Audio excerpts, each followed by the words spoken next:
Specifically to your point, Laura, as we get to the MasterCard fan prediction, I do think the laning phase is going to be extremely hard in this game because Weibo, even against Gen G, we had an amazing stat. They were the first team all year to be ahead of Gen G top, mid, and bot at CS at 20, and they still lost the game to Gen G. That was a credit to Gen G, but that just shows how well Weibo Gaming's laners can play. So I think G2 will have an advantage if they get out of the early game with an even map state.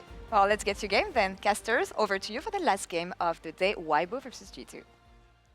I like the confidence in G2, Jet. I wish I wasn't a pessimist. I could revel there with you, but obviously going to be a thrilling game no matter what, especially when you think about the history of these two teams, and also when you think about the history of the mid laners, right? Caps and Xiao, who have been playing against each other since 2017 Worlds.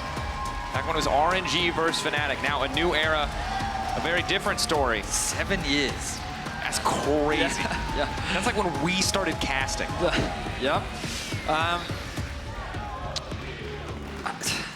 The thing is, right, I think you could make the argument that on paper, G2 could be considered favorites in this matchup.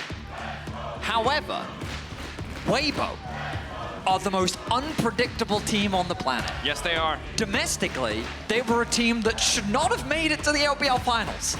And yet they did. And last year, internationally, they were not a team that should have made it to the World Finals. And yet, they did. Yeah, and they had a very good start in their game versus Gen G, and then they ended up getting outplayed. And then they had a bad start versus TL, where they were able to come back. And it's like, I can't figure this team out. And you know, I was speaking to Munch the other day,